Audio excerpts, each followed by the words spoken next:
दोस्तों, संत कबीर ये 3 बात अपने दिमाग में बिठा लो, रंग से राजा बन जाओगे। आज की जो हमारी कहानी है, आज का जो हमारा प्रसंग है, एक कपोत पक्षी की बड़ी प्यारी कहानी है, ज्ञानवर्धक कहानी है। दोस्तों, इस कहानी को पूरा सुने।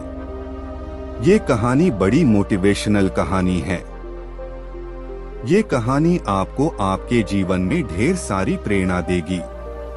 इस कहानी को यदि आप गौर से सुनते हैं और इसकी 3 बातों पर यदि आप अमल करते हैं, तो प्रिय दर्शकों, आप इस संसार में किसी भी कोने में रहे, संसार के किसी भी कोने में घूमे, आप कभी भी किसी भी संकट में नहीं पड़ सकते। ये कहानी आपको आपके जीवन में ढेर सारी प्रेरणा देगी। इस कहानी में ऐसी 3 ज्ञानवर्धक बातें हैं, इनको आप जरूर सुने। दोस्तों, शुरू करते हैं आज की प्यारी सी कहानी। एक बार संत कबीर के पास एक चेला आया और उसने कबीर जी से पूछा, गुरुजी, सबसे बड़ा मूर्ख कौन है? कबीर जी मुस्कुराए और कहा, बेटे, इसका जवाब इस कहानी में है। तुम कहानी ध्यान से सुनना। और कबीर जी ने एक कहानी सुनाई। एक जंगल में 2 कपोतक पक्षी रहते थे।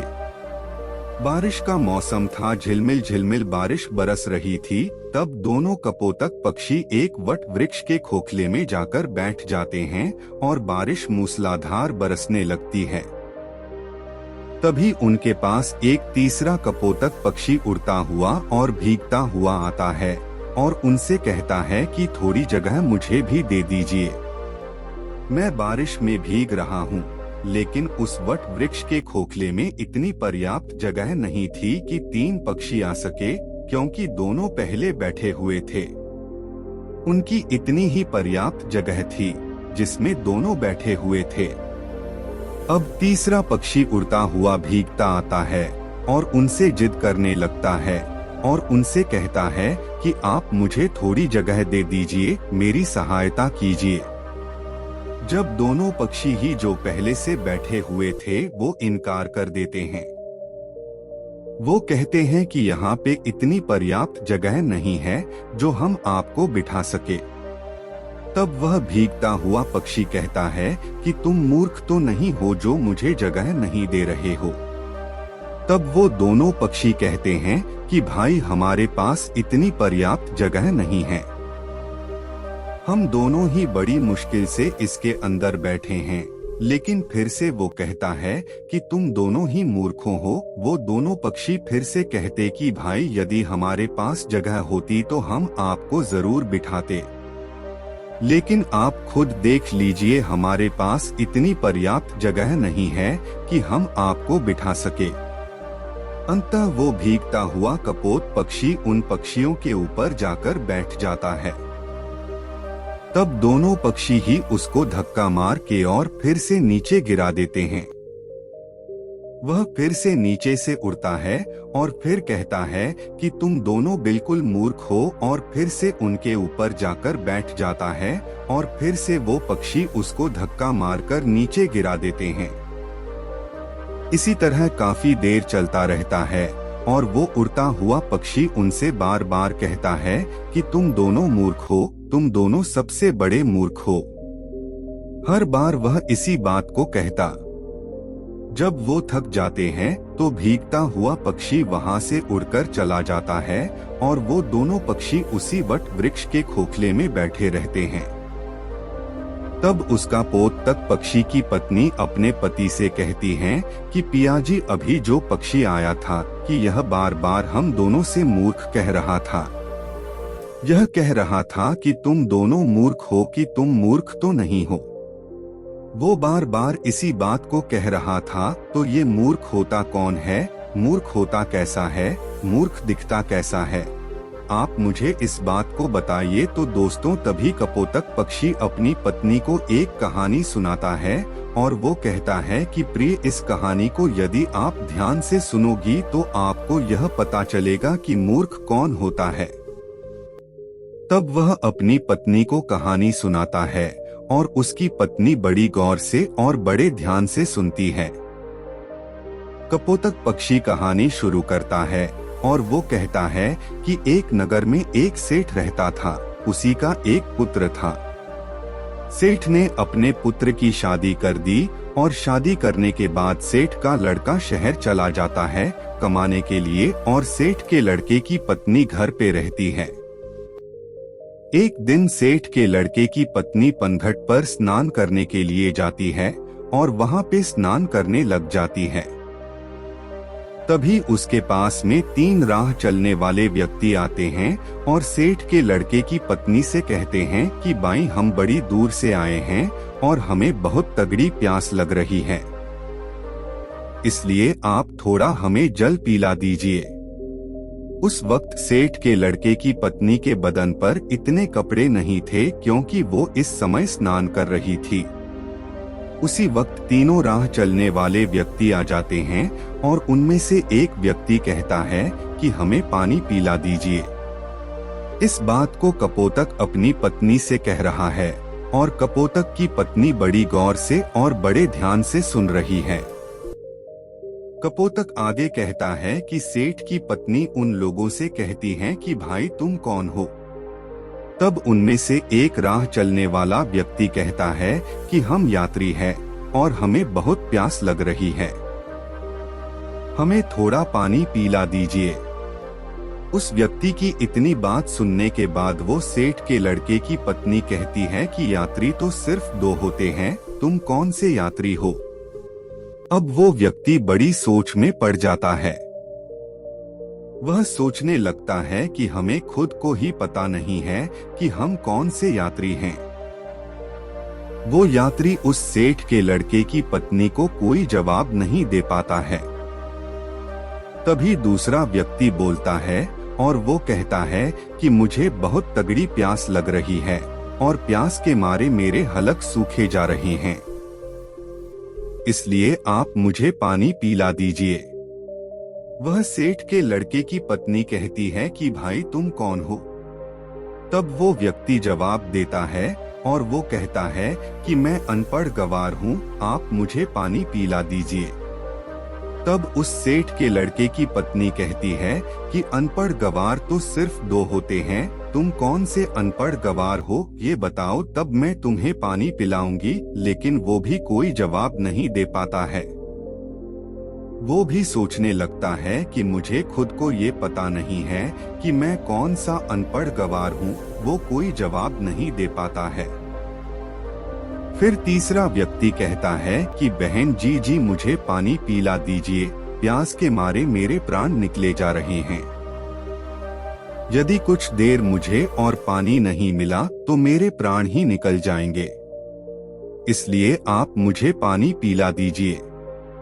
तब सेठ के लड़के की पत्नी उस व्यक्ति से कहती है कि भाई तुम कौन हो, तुम बताओ, यदि तुमने बता दिया तो मैं तुम्हें जरूर पानी पिला दूंगी। वो कहता है कि मैं मूर्ख हूँ, आप मुझे पानी पिला दीजिए। अब सेठ के लड़के की पत्नी कहती है कि इस संसार में 2 प्रकार के मूर्ख होते हैं। तुम कौन से मूर्ख हो दोस्तों। अब वो भी इस सवाल का कोई जवाब नहीं दे पाता है। वो भी बड़े सोच में पड़ जाता है कि मुझको खुद को पता नहीं है कि मैं कौन सा मूर्ख हूँ। उसको कुछ सूझता नहीं है, कुछ आता नहीं है, कुछ जाता नहीं है। यह कोई जवाब नहीं दे पाता है। इस कहानी को कपोतक अपनी पत्नी से कह रहा है और उसकी पत्नी बड़े ध्यान से और गौर से सुन रही है। आगे कपोतक पक्षी कहता है कि वो तीनों व्यक्ति प्यासे ही पनघट से जाने लगते हैं।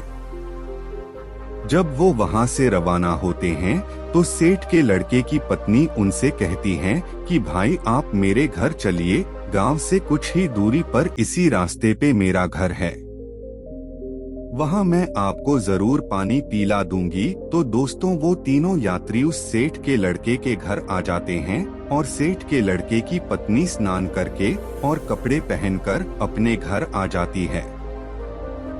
जैसे ही वो तीनों व्यक्ति उस सेठ के घर पहुंचते हैं और साथ में सेठ के लड़के की पत्नी भी घर पहुंचती है, तभी उसके ससुर की नजर अपनी बहू पे पड़ जाती है। तब उसका ससुर सोचने लगता है कि मेरी बहू किन मर्दों के साथ घूम रही है। इसका पति विदेश गया हुआ है। इसका पति बाहर गया हुआ है कमाने के लिए और ये पराये मर्दों के साथ घूम रही है। इसी बात को वो सोचने लगता है।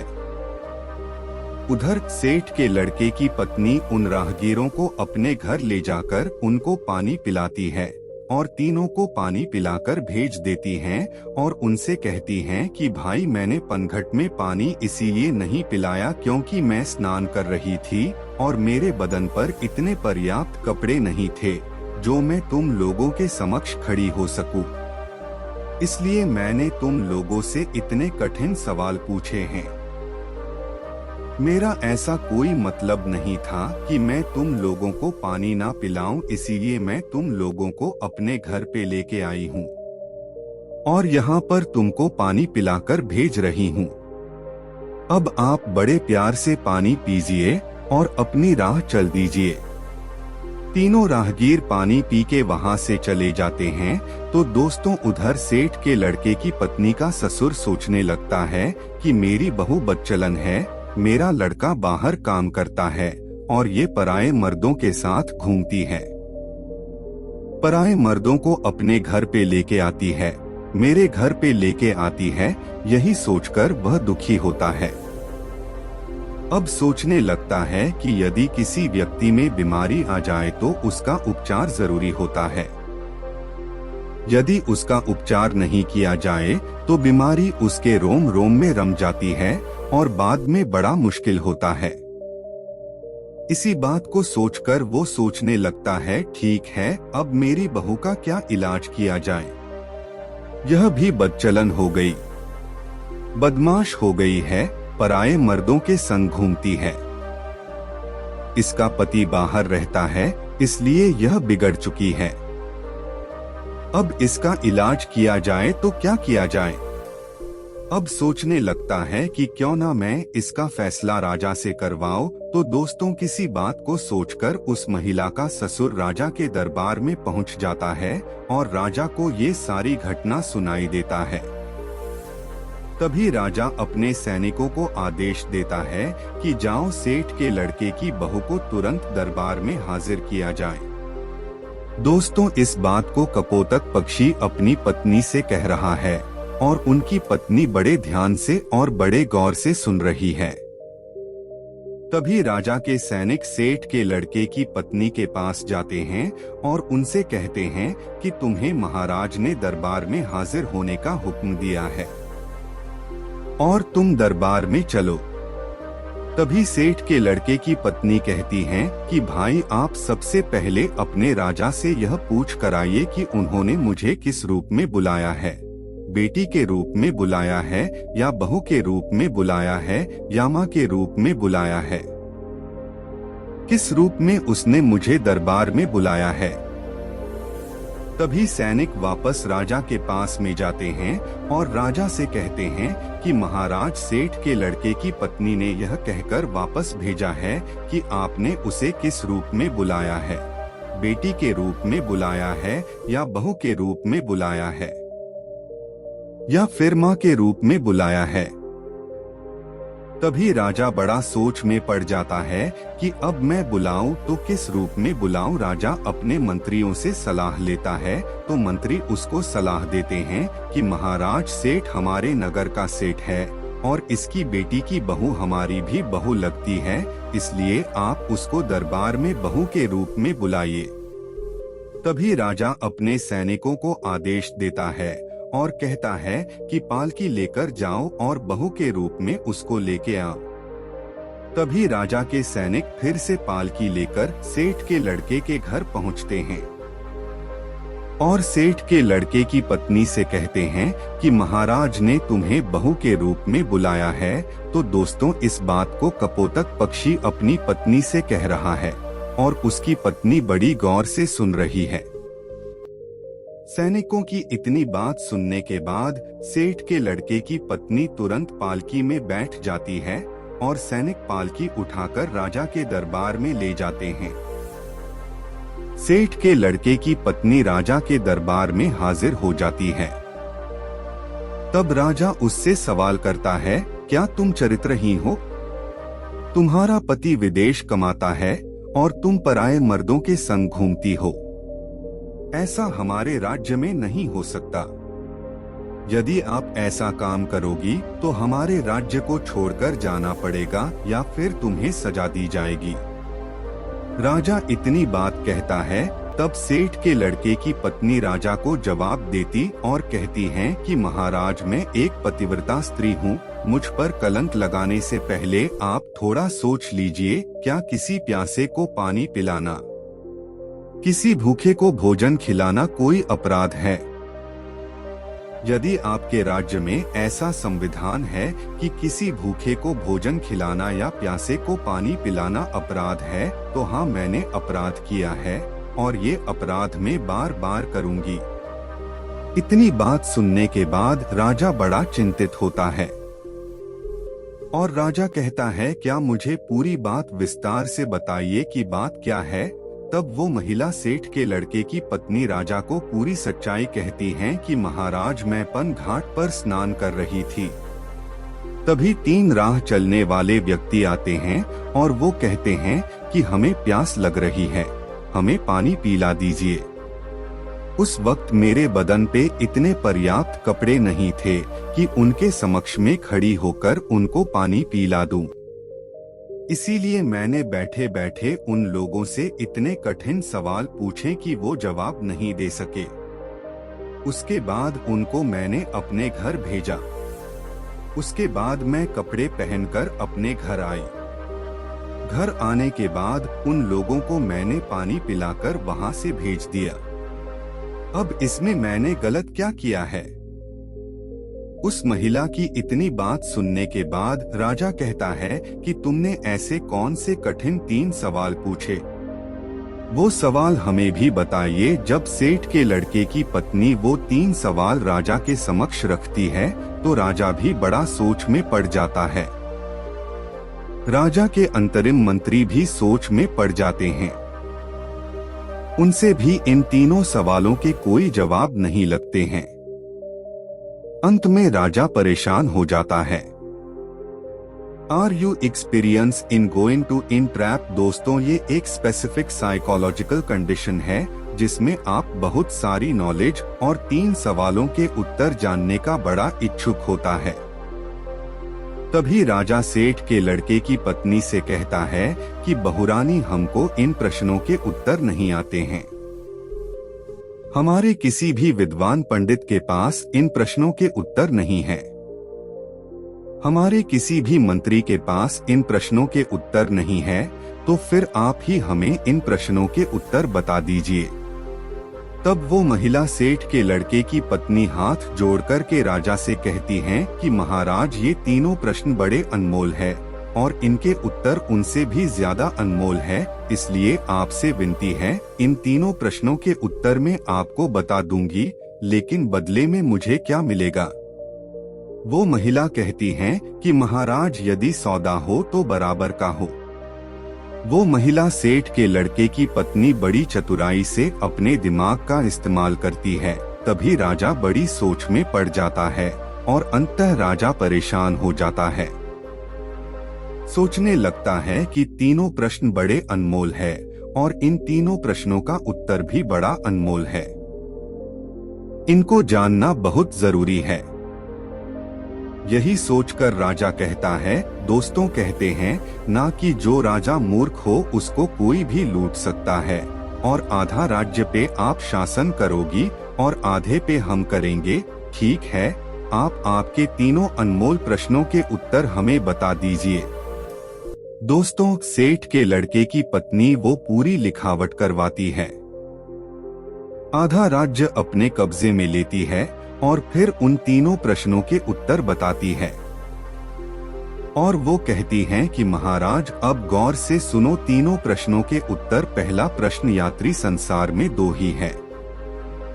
अब 2 यात्री कौन कौन से है?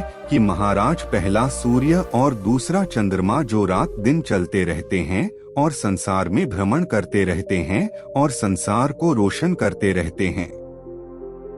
यही तो यात्री है, सूर्य और चंद्रमा।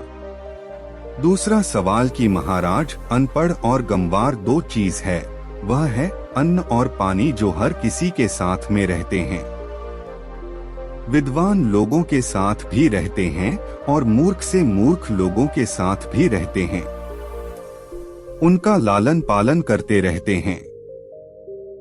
यही सबसे अनपढ़ और गंवार है जो अज्ञानी को भी वही स्वाद देते हैं और विद्वान को भी वही स्वाद देते हैं। तीसरा सवाल, मूर्ख भी दो प्रकार के होते हैं। पहला मूर्ख है जो मेरा ससुर है, जो अपने घर की बात को एक दूसरे से आकर कहता है, वही सबसे बड़ा मूर्ख होता है। यदि मेरे ससुर ने इस बात को मुझसे आकर पूछा होता तो वहीं पर इनको मैं पूरी सच्चाई बता देती। मेरे घर की इज्जत नीलाम नहीं होती। मेरी इज्जत इस तरह भरे दरबार में उछाली नहीं जाती। मेरे घर की बदनामी नहीं होती, इसलिए सबसे पहले बड़े मूर्ख मेरे ससुर है। तब राजा कहता कि दूसरा कौन है? तब महिला कहती है कि महाराज, दूसरे सबसे बड़े मूर्ख आप है। एक वो राजा होता है जो बगैर सोचे समझे कुछ भी फैसला ले ले, वही सबसे बड़ा मूर्ख होता है। इसलिए दूसरे सबसे बड़े मूर्ख आप है। आप भी एक कैसे मूर्ख है जो मेरे 3 सवालों के बदले में मुझे आधा राज्य दे दिया, तो आप भी सबसे बड़े मूर्ख है। तो दोस्तों, अब राजा को गुस्सा बहुत आता है, लेकिन वो कुछ नहीं कर सकता क्योंकि अब वो भी महारानी है।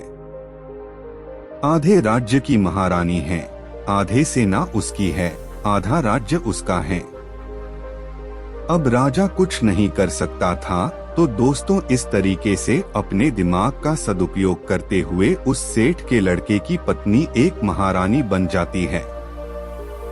तब कपोतक पक्षी अपनी पत्नी से कहता है कि प्रिय, सबसे बड़ा मूर्ख वही होता है जो अपने घर की बात को बाहर निकाल दे, अपनी घर की बात को अन्य लोगों से कहें, अपने घर की बात को एक दूसरे से कहता रहे, अपने घर की बात को अपने घर में ना रखें। वही सबसे बड़ा मूर्ख होता है। और दूसरा मूर्ख वो होता है जो किसी के कहने पर भी अपना सब कुछ लुटा दे। ये 2 प्रकार के ऐसे मूर्ख होते हैं, इनका कुछ नहीं हो सकता। तब कपोतक की पत्नी की यह बात समझ में आती है कि संसार में मूर्ख कौन होता है। इसीलिए कहते हैं कि अपने दिमाग का सही समय आने पर जो बंदा सही उपयोग करता है, वो अपने जीवन में हमेशा कामयाबी पाता है। इसीलिए दोस्तों, हमेशा अपने दिमाग को सही जगह और सही निशाना लगाकर की चलाइए, आप कभी भी फेल नहीं हो सकते। जो लोग अपने दिमाग का सही सदुपयोग नहीं करते हैं, वो लोग हमेशा पीछे रहते हैं और एक दिन ऐसा आता है कि उनका पतन हो जाता है। इसलिए अपने दिमाग का, अपनी बुद्धि का सही उपयोग करें। हम उम्मीद करते हैं कि दोस्तों, इस कहानी से आप ढेर सारी प्रेरणा लेंगे। दोस्तों, मिलते हैं।